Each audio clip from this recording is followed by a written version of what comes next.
சொல்லவே இல்லை. ஆனால் இங்கே சொல்கிறாரு தானம் செய்கிறவர் ஒருத்தர், யான் பெற்ற இன்பம் பெருக இவ்வையகம் வான் பற்றி நின்ற மறைபொருள் கூறிடின் தான் பற்றி நின்ற உணர்வுரு மந்திரம் தான் பற்ற பற்ற தலைப்படும் தானே. இதான் தர்மம், இதான் தானம். அவர் செஞ்சார் பாருங்க திருமூலர், அதுதான் தர்மம். ஏன் தானம்?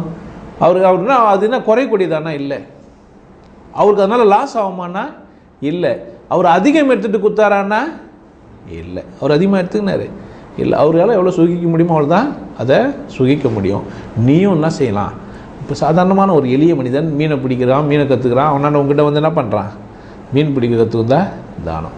ஒரு செக்கிலி செருப்பு தைக்க கற்றுக்கினாரு ஐடியாவா, ஊசி போட்டு குத்தி குத்தி பார்த்தாரு முடியல, கையில் ஒரு ஊசி முனையில் ஒரு கட்டையை போட்டு ஹேண்டில் போட்டுக்கிட்டார்.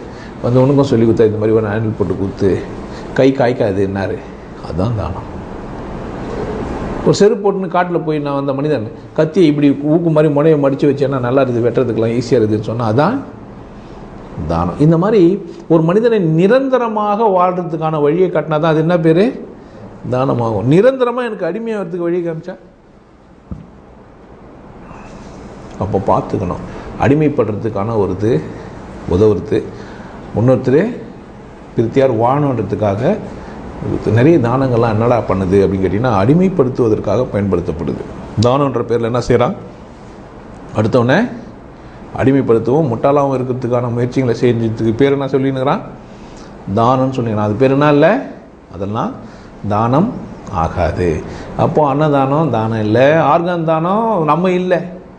அது வந்து ஆர்கான் கொடுக்கறதுக்குன்றதுக்கு முன்னே அது ஒரு ஆள் இருக்கிறான், மருத்துவர் இருக்கிறாங்க, அவங்க வியாபாரம் பேசின்னு தான் அதை கொடுக்க போகிறாங்க. அது பொறுப்பாளி நாம ஆக முடியாது. நீ கொடுக்கணும்னு நீ நினச்சா கூட அது யாருக்கு போய் சேருதுன்றது தெரியாது. உண்மையிலே ஒரு ஏழைக்கு தான் போதான்னு அதை நீ சொல்ல முடியாது.